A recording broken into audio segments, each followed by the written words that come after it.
하나님 감사합니다. 하나님께서 우리에게 주고자 하시는 생명과 복으로 충만한 예배가 되도록 우리를 여기까지 인도하셨고 또 앞으로도 인도하실 것을 믿기에 감사와 영광을 돌립니다. 오늘도 예배 가운데 하나님을 만나는 기쁨이 있게 하여 주시고 하나님께서 공급하시는 힘으로 또 새롭게 살아가며 열매 맺게 되어지는 거룩한 주의 제자들이 되게 역사하여 주시옵소서. 믿음으로 언금한 손길들 위에 복을 주시고 하나님이 저들을 통하여 일하고 계신 증거가 누구 앞에서나 증거되도록 인도하여 주시옵소서. 예수님의 이름으로 기도하였습니다. 아멘. 하나님의 말씀은 요한복음 15장 1절에서 8절까지 말씀을 함께 합독하겠습니다. 요한복음 15장 1절에서 8절까지 말씀입니다. 함께 읽습니다. 시작. 나는 참 포도나무요 내 아버지는 농부라. 무릇 내게 붙어 있어 열매를 맺지 아니하는 가지는 아버지께서 그것을 제거해 버리시고 무릇 열매를 맺는 가지는 더 열매를 맺게 하려 하여 그것을 깨끗하게 하시느니라. 너희는 내가 일러준 말로 이미 깨끗하여 졌으니 내 안에 거하라. 나도 너희 안에 거하리라. 가지가 포도나무에 붙어 있지 아니하면 스스로 열매를 맺을 수 없음같이 너희도 내 안에 있지 아니하면 그러하리라. 나는 포도나무요 너희는 가지라. 그가 내 안에 내가 그 안에 거하면 사람이 열매를 많이 맺나니 나를 떠나서는 너희가 아무것도 할 수 없음이라. 사람이 내 안에 거하지 아니하면 가지처럼 밖에 버려져 마르나니 사람들이 그것을 모아다가 불에 던져 사르느니라. 너희가 내 안에 거하고 내 말이 너희 안에 거하면 무엇이든지 원하는 대로 구하라. 그리하면 이루리라. 너희가 열매를 많이 맺으면 내 아버지께서 영광을 받으실 것이요 너희는 내 제자가 되리라. 우리 하나님은 분명한 목적을 가지고 또 그 일을 위해서 계속 역사하시는 하나님이십니다. 우리가 보통 하나님의 뜻, 하나님의 계획 이렇게 부르는 거 말입니다. 우리가 지금까지 배워온 하나님의 계획이 뭡니까? 아들에게 주셔서 아들의 성품에 이르기까지 성장하는 존재가 되게 하시는 게 하나님의 뜻이잖아요. 그걸 하기 위해서 구원이 필요하셔서 십자가에 달려 죽으시고 부활하시는 은혜를 베푸신 것이고 그 은혜를 베푸시려다 보니까 율법을 주셔서 죄가 뭔지를 알고 어디서 어떻게 구원받아야 할 것인지를 깨닫게 하시고 이게 하나님께서 역사하시는 모든 일에는 그 방향과 목적이 계속 되어지지요.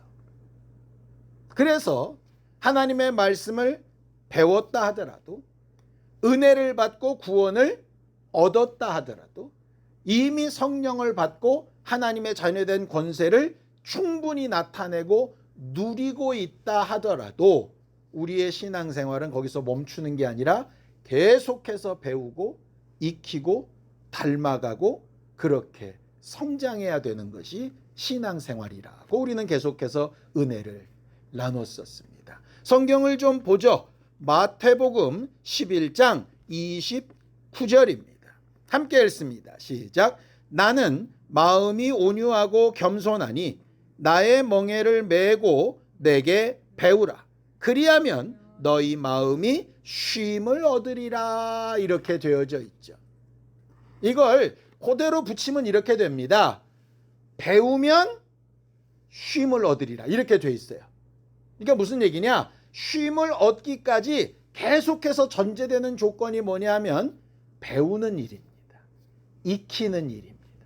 그래서 어떤 글을 주중에 읽었는데요. 이렇게 돼 있더라고요. 어떤 목사님이 쓰신 글인데, 내게 신앙생활이 뭐냐라고 묻는다면 졸업장이 없는 학교 생활을 하는 것이라고 말하겠다. 이렇게 얘기하더라고요. 그러니까 졸업이 없는 거예요. 그러니까 주님 앞에 설 때까지 내가 이제 끝났다. 이게 없는 거예요. 마지막까지 가는 거죠. 그걸 사도 바울은 나는 아직 얻었담도 아니고 이루었담도 아니다 라고 말하는 거예요. 그가 구원을 못 받았겠습니까? 구원의 확신이 없었을까요? 하나님의 자녀 되었다는 걸 의심했겠습니까? 그런 거 아니거든요. 구원받고 하나님의 자녀지만 난 아직 이루어야 되고 배워야 될 일이 무궁무진하다라고 이렇게 말하고 있는 거예요. TV를 보는데 100세가 되는 할머니가 이게 피아노 독주회를 하는 그 방송을 본 적이 있어요. 뭐 피아노 독주회라 그래서 무슨 베토벤, 쇼팽 뭐 이런 걸 치는 건 아니에요. 그냥 뚱땅뚱땅 치시기는 하는데 자기가 독학을 해서 피아노를 이렇게 어떤 지하 공간에서 하는데 100살 넘은 할머니가 피아노를 그렇게 해서 배워서 친다는 것 자체만으로 그냥 사람들이 감동을 받더라고요. 어떤 사람은 80세 된 할머니인데 남편의 도움을 받아서 그림을 그려가지고 개인전을 이렇게 하는 거예요. 아니 100살이 된 할머니가 80이 된 할머니가 뭔 미술을 뭔 피아노를 이렇게 말할 것 같으나 실제로 보니까 참 대단하다 이런 생각이 드는 거죠. 우리가 피아노는 못 배우고 그림은 못 그릴 수 있어도 그 나이가 되어서도 계속 해야 될 건 뭐냐면 하나님으로부터 계속 배워나가는 삶은 살아야 하는 겁니다. 그게 멈추면 안 되는 거예요. 그렇게 배우는 사람을 뭐라고 부르느냐? 오늘 설교 제목에 있는 제자라고 부르는 겁니다. 예수께도 제자들이 많이 있었죠. 대표적으로 특별히 불러 세우신 12제자가 있었고 또 파송에 보내셨던 70명의 제자가 있었습니다. 그들 숫자에 들지 않지만 가는 곳마다 따라다녔던 수천 명, 수만 명의 사람들이 있었습니다. 예수를 보고 흠모하고 따르고 이렇게 제자처럼 보였던 사람들이죠. 그런데 그렇게 따랐던 사람들이 다 주의 제자라고 인정을 받느냐? 사실은 그렇지 않습니다. 특별히 골라 뽑았던 12명 중에서도 가룟 유다는 탈락을 하잖아요. 또 그렇게 떡 먹고 배부르고 이적을 맛봤던 사람들이 예수 죽이라고 막 데모를 하잖아요. 왜 그렇게 제자처럼 보였고 잘 따르는 것처럼 보였던 사람들이 이렇게 돌변을 했을까? 이유가 뭘까? 100세 된 할머니가 80세 된 할머니가 피아노를 배우고 그림을 배우고 하는 데에는 무슨 이유가 있었고 어떻게 그렇게 할 수 있었을까? 비슷한 것 같아요. 목표가 분명하면 100세가 돼도 80세가 돼도 뭔가를 합니다. 근데 목표가 불분명하면 이 정도면 되었다라고 주저앉아요. 겸손하면 내가 모르는 어떤 부분이 있을 거라 그래서 계속 배우려고 합니다. 근데 교만하면 이쯤이면 되었다. 나보다 더 많이 아는 사람이 누가 있으리? 뭐 이렇게 돼서 멈춰버리게 됩니다. 가룟 유다가 예수를 배신했던 이유는 간단합니다. 예수의 방법이 미련해 보였고 자기가 하는 방법이 훨씬 똑똑해 보였기 때문이에요. 예수를 따르던 자들이 갑자기 돌변했던 이유도 마찬가지입니다. 예수가 자기보다 더 낫다고 생각하고 따라다녔는데 보아하니 자기보다 더 못한 길로 계속 가니까 저 사람 따라다니다가는 나도 망하겠다 이렇게 되는 거죠. 내가 더 낫다가 되는 순간 배웠던 곳에서 돌이키게 됩니다. 제자로서의 삶을 벗어나게 되는 거죠. 예수님 시대 때만 그랬던 게 아니에요. 구약에도 그래서 하나님이 이렇게 하신 말씀이 있습니다. 자, 이사야서 5장 2절입니다. 함께 읽죠. 시작. 땅을 파서 돌을 제하고 극상품 포도나무를 심었도다. 그 중에 망대를 세웠고 또 그 안에 술틀을 팠도다. 좋은 포도 맺기를 바랐더니 들포도를 맺었도다. 하나님이 많은 민족 가운데 이스라엘을 특별히 구별하셔서 특별히 연단하시고 정말 좋은 극상품 포도가 될 수 있도록 정말 보듬고 인도하고 필요하면 그들을 막 깨부수고 이렇게 해서라도 정말 좋은 작품을 만들려고 하셨는데 이게 삐쭉빼쭉 지 마음대로 하나님의 손길에서 벗어나더니 그냥 들포도가 뭡니까? 들에 그냥 떨어진 씨앗에서 농부의 손길이 닿지 막 자란 포도라는 얘기잖아요. 반대로 극상품 포도란 얘기는 주인에 의해서 계속 손길이 가야 된다는 얘기잖아요. 주인의 손길에서 벗어나면 아무리 극상품 포도라도 들포도처럼 되는 겁니다.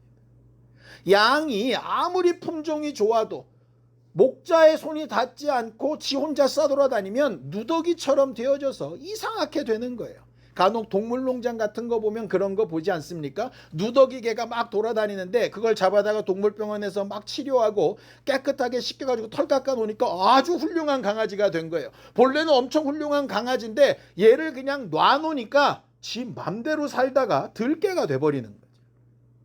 결국 하나님이 가르치고 하시는 게 뭐냐면 내 손에 잡혀 있으면 극상품 포도가 될 수 있으나 내 손을 벗어나면 너희는 결국은 들포도밖에 안 된다, 이 얘기를 하시는 거예요. 결국 주의 손에 어떻게 붙어 있을 거냐라고 하는 문제이죠. 우리는 지난주에 요시야의 이야기를 통해서 잃어버린 말씀을 반드시 찾아야 된다라고 하는 걸 배웠습니다. 해오던 예배 방식이 있고 잘 해오는 제사의 순서들이 있지만 그것만으로 되지 않고 기준이 되고 목표가 되는 율법, 그 말씀이 있어서 그 말씀으로 내 삶을 검증하기도 하고 인도받기도 하고 수정하기도 하면서 가야 한다, 이런 거죠. 근데 왜 그 말씀이 필요한가? 오늘 그렇게 되어져 있어요. 자, 요한복음 15장 3절입니다. 함께 읽습니다. 시작. 너희는 내가 일러준 말로 이미 깨끗하여졌다 라고 이렇게 되어져 있습니다. 말씀의 기능이 뭐냐면 우리를 깨끗하게 하는 거래요. 말씀의 기능이 극상품 포도가 들포도가 되지 않도록 계속 만져주시는 일을 하는 거래요. 좋은 품종의 양이 그냥 세상에서 막 더럽게 누더기 양처럼 가지 않도록 손에 붙잡힌 바 되게 하는 일을 뭐가 하느냐? 말씀이 한다는 거예요. 목사가 하는 게 아니에요.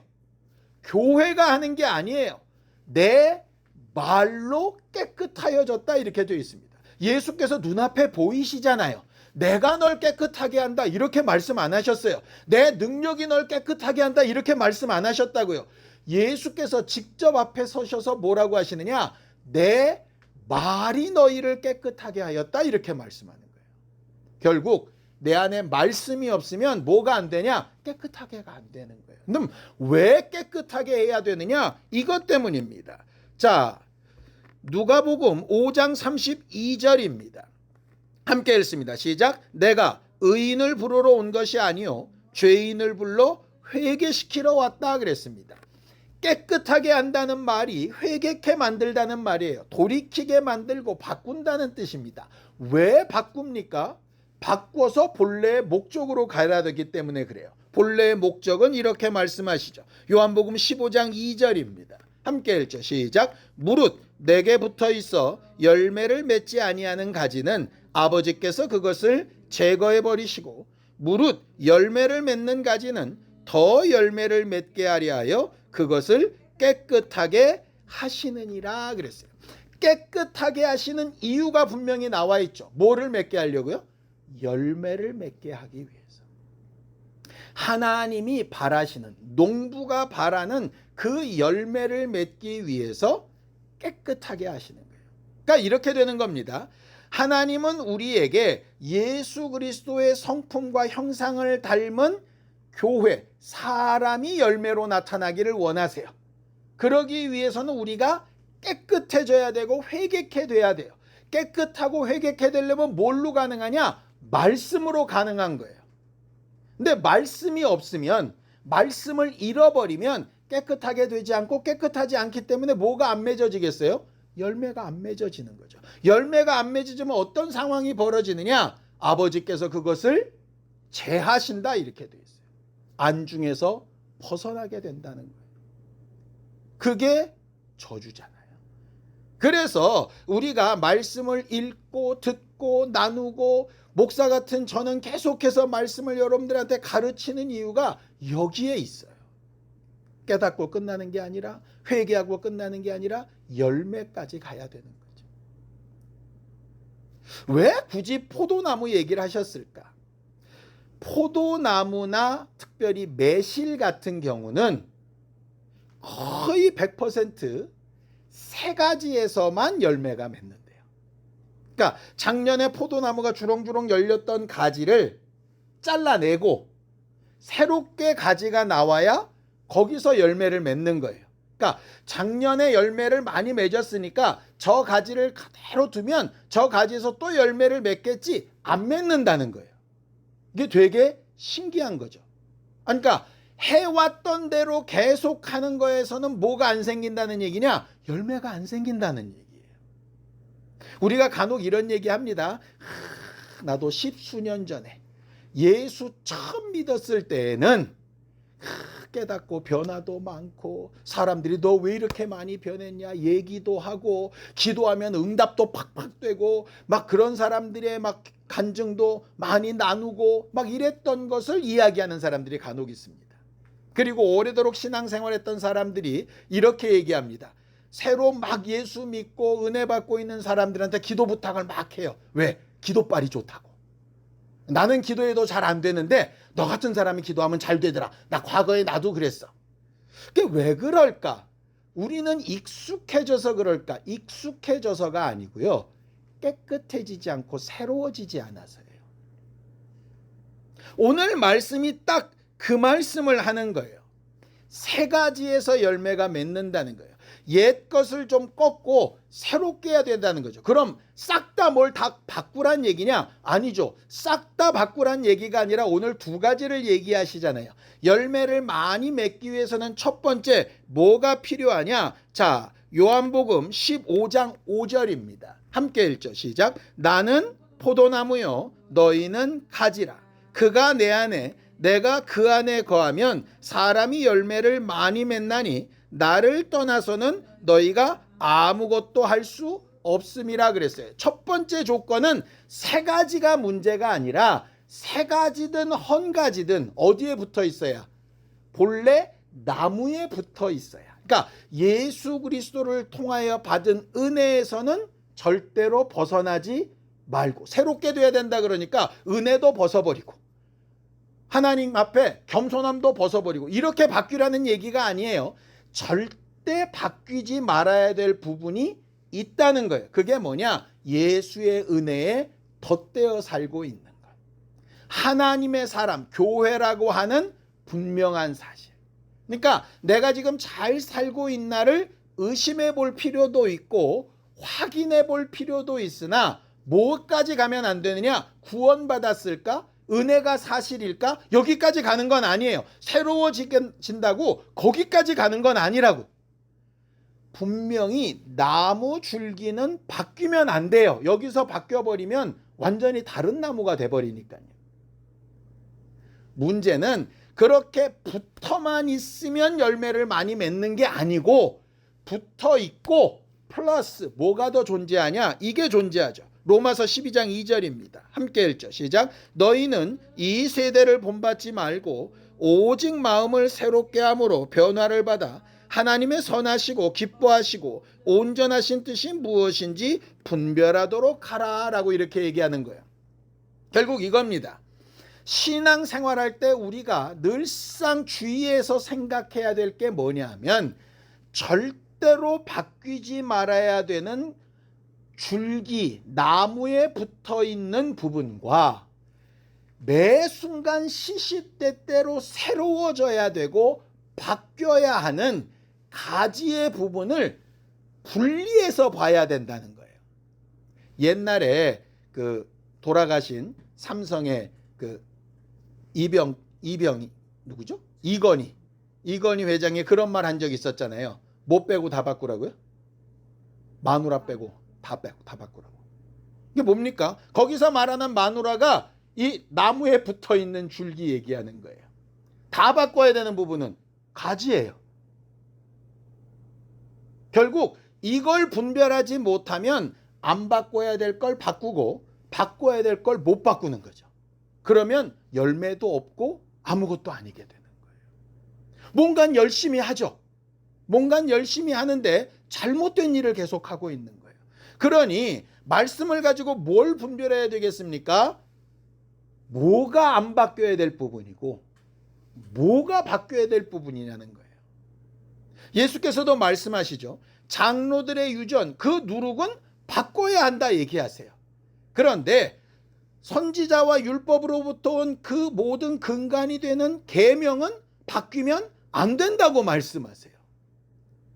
그러니까 바리새인이나 서기관들이 착각했던 게 뭡니까? 바뀌지 말아야 될 계명과 자기들이 해왔던 습성을 막 짬뽕을 시켜가지고 이게 막 뒤섞여져 있어서 타락한 거잖아요. 가룟 유다가 나중에 자살을 한 걸 보면 예수가 밉거나 예수를 죽이려고 하지 않았죠. 그는 선한 의도와 자기의 생각이 짬뽕이 돼 있었던 거예요. 그러다 보니까 엉뚱한 결과가 나오게 된 거죠.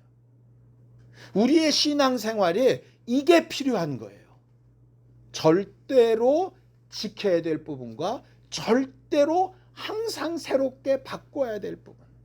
근데 우리가 계속 신앙의 연륜이 늘어나면서 왜 기도도 안 되는 것 같고 응답도 안 되는 것 같고 변화나 성장도 안 되는 것 같을까? 물론 많이 성장해온 부분이 있어서 그럴 것도 있을 겁니다. 그러나 더 중요한 건 뭐냐면 바꿔야 될 부분이 굳어져 버렸기 때문이에요. 이걸 계속해서 바꾸지 않으면 굳은 살처럼 내 몸에 붙어서 마치 내장 지방처럼 내 안에 축적이 되어져서 어지간하게 움직이고 뛰지 않거나 안 빠지는 것처럼 돼버리는 거예요. 소위 젊은 친구들이 고개를 절레절레 흔드는 신앙의 꼰대들이 돼가는 거죠. 그러면 뭐가 사라지느냐? 열매가 사라진다는 데 문제가 있어요. 예수의 성품을 닮아가는데 뭔가 문제가 생긴다는 거예요. 그래서 말씀에 근거가 되는 분명한 일인지 아니면 정말로 내가 바꿔야 될 부분이고 포기해야 될 부분인지를 늘상 고민하고 자기에게 물어야 하는 게 신앙생활이고 믿음으로 살아가는 삶이 되는 겁니다. 그거 제일 못하는 사람들이 목사들이고요. 그거 제일 못하는 사람들이 직분자들입니다. 그럴 수밖에 없어요. 그 일을 지금까지 해왔고 결과도 괜찮았었거든요. 그런데 거기에 휩쓸리지 않고 정말 새롭게 다시 보는 지혜와 영감과 은혜가 필요합니다. 간혹 우리가 수련회에 가거나 부흥회를 가거나 기도원에 가거나 어떤 일이 있어가지고 크게 어떤 다른 역사를 하고 나면 우리가 막 마음이 새롭게 된 것 같고 새 힘도 막 돋고 막 이러잖아요. 이유가 뭘까요? 기존에 했던 걸 깨고 새로운 걸로 바꿨기 때문인 거예요. 그거를 계속해서 할 수 있어야 하는 거죠. 성경을 좀 보죠. 요한복음 15장 7절입니다. 함께 읽죠. 시작. 너희가 내 안에 거하고 내 말이 너희 안에 거하면 무엇이든지 원하는 대로 구하라. 그리하면 이루리라. 저는요 오늘 설교를 준비하기 전까지 이게 뭐지? 내 말이 너희 안에 거하고 너희가 내 안에 거하고는 뭐냐면요 변함없는 내 은혜 안에 너희가 딱 붙어있고 그건 변치 않으면서 내 말이 너희를 항상 깨끗하게 하고 새롭게 하는 내 말이 너희 안에서 계속 움직이고 있으면 그러면 기도하는 것도 응답이 되고 예배하는 것도 상달이 되고 계획하는 것도 하나님의 후원하심으로 분명히 열매 맺게 될 거다 이 말인 거예요. 근데 어떻게 거하는지가 안 되고 말이 내 안에 거한다는 게 무슨 말인지 정확하지 않으니까 구절은 외우는데 어떻게 살지는 잘 모르게 되는 거죠.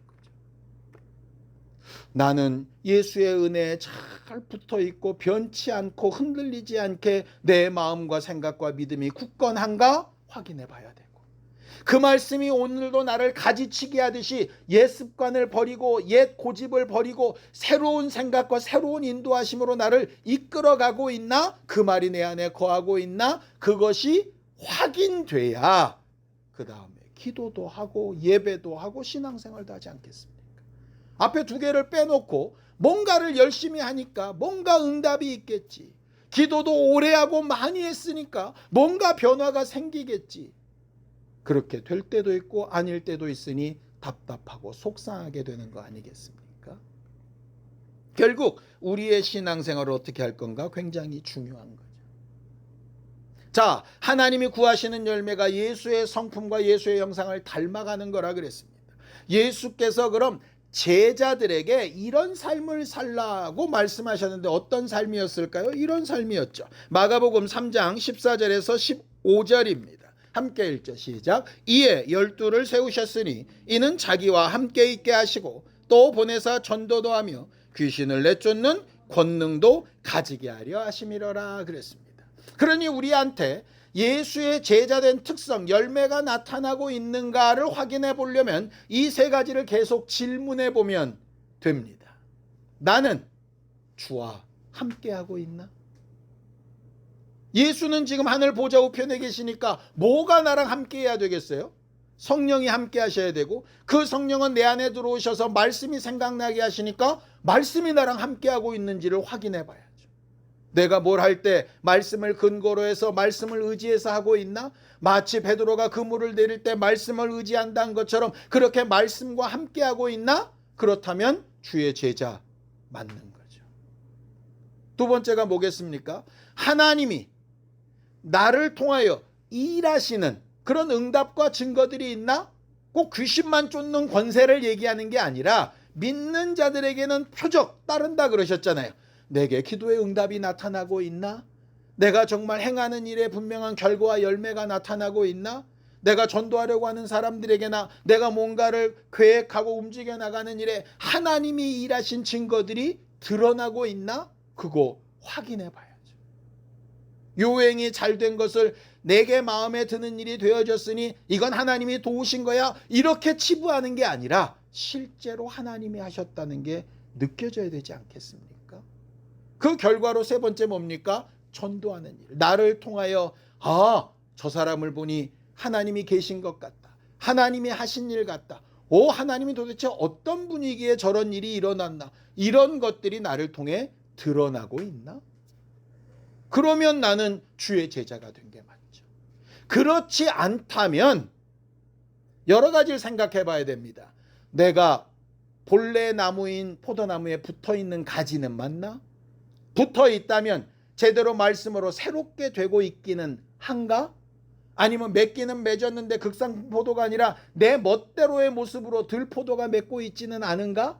아니면 스스로 뭔가 열매를 맺고 있다고 착각은 하는데 마치 포도나무에서 엉뚱한 다른 열매가 나듯이 이상한 게 나고 있지는 않은가? 내 자신을 계속 돌아봐야 하는 거죠. 그런데 지금까지 해왔던 것이 늘 맞다고 그 길로 계속 가다 보면 나는 나를 돌이켜보지도 못한 채 계속 그게 맞다고 가게 되는 거예요. 그러다가 주님 앞에 딱 섰을 때 주여 내가 주를 위해 주님 앞에서 내가 교회 생활하면서 직분자로서 이렇게 살았습니다. 얘기하는데 예수의 입에서 나는 너를 모르겠다. 이렇게 나오면 정말 문제가 심각하지 않겠습니까? 마지막으로 한 구절만 보고 마치겠습니다. 빌립보서 4장 9절입니다. 함께 읽죠. 시작. 너희는 내게 배우고 받고 듣고 본 바를 행하라. 그리하면 평강의 하나님이 너희와 함께 계시리라. 이거 예수님이 하신 말 아닙니다. 바울이 한 말입니다. 이렇게 바울이 말할 수 있었던 건 간단합니다. 인간적인 나를 본받고 배우라는 얘기가 아니겠죠. 내가 예수께 듣고 보고 배운 바를 행하는 것을 보고 너희도 그렇게 하라. 그 당시에 바울의 제자들이 많이 있었습니다. 바울은 자기 제자를 만들고 싶었던 사람은 아니었을 겁니다. 누구의 제자를 만들고 싶었겠어요? 예수 그리스도의 제자를 만들고 싶었겠죠. 그 제자를 만드는 방법은 자기가 끊임없이 예수 그리스도의 제자가 되어가는 삶을 보여주는 겁니다. 제자들이 볼 때 자기 스승이 완성형으로 보이면 그 선생의 제자가 될 겁니다. 그런데 그 선생조차도 계속 어디를 향해서 가고 있으면 그 선생과 뒤따라 계속 가다 보니 결국은 어디로 도달하겠습니까? 예수께 도달하는 거죠. 잘못된 목사가 하는 제일 나쁜 일이 뭐냐? 예수께 인도하는 게 아니라 침례 요한처럼 나는 죽고 예수의 제자가 되어야 된다 이렇게 얘기하는 게 아니라 바리새인의 제자들처럼 나는 모세의 제자다 이렇게 말하듯이 모세가 완성형의 인간이 되듯 자기가 완성형이라고 얘기하는 사람이 제일 나쁜 목사겠지. 우리 모두가 죽을 때까지 졸업장 없는 학교에서 예수 그리스도의 성품을 닮아고 예수의 제자로 성장해가는 신령한 교회들이 되기를 예수님의 이름으로 축원합니다. 오늘도 그 과정 가운데 하루였으면 좋겠고 이번 한 주간도 그렇게 성장하고 새롭게 되고 다음 열매를 맺기 위하여 준비되어지는 깨끗하고 아름다운 가지들로 성장해 가기를 예수님의 이름으로 축원합니다. 함께 기도하시겠습니다. 하나님 아버지, 하나님께서 우리 모두를 도우시고 인도하셔서 하나님께서 우리를 구원하신 목적, 우리를 교회되게 하신 목적, 주 예수의 사람이 되게 하신 목적, 또 하나님께서 우리를 통하여 이루고자 하시는 하나님의 뜻과 은혜 안에 충만한 기회가 우리 안에 풍성히 나타날 수 있도록 주여 인도하시고 역사하여 주시옵소서. 주 예수의 은혜에 잘 붙어 있고 그 근거가 흔들리지 않는 교회가 되게 하여 주시고 매순간 매순간 삶과 말과 행실 가운데 새로운 가지가 되어 주님 바라시는 아름다운 열매를 맺게 부족함이 없도록 역사하여 주시옵소서. 하나님, 주 예수의 말씀으로 날마다 새롭게 되는 우리가 되게 하여 주시옵소서. 새로운 가지에서 주 예수의 성품과 형상을 담는 열매들이 나타나게 하여 주시옵소서. 그 열매의 결과로 다른 이들에게도 하나님의 말씀과 은혜와 또 하나님의 목적이 잘 전달되어 나도 살고 저들도 살리는 주 예수의 교회 주님의 제자들이 되도록 역사하시고 인도하여 주시옵소서. 예수님의 이름으로 기도하였습니다. 아멘. 이제는 우리 주 예수 그리스도의 은혜와 하나님 아버지의 극진하신 사랑과 성령님의 감동하시고 함께하시는 분명한 증거가 매 순간 주 예수의 제자로 열매 맺기를 원하는 우리 모두 위에 이제부터 영원까지 함께 있을지어다. 아멘.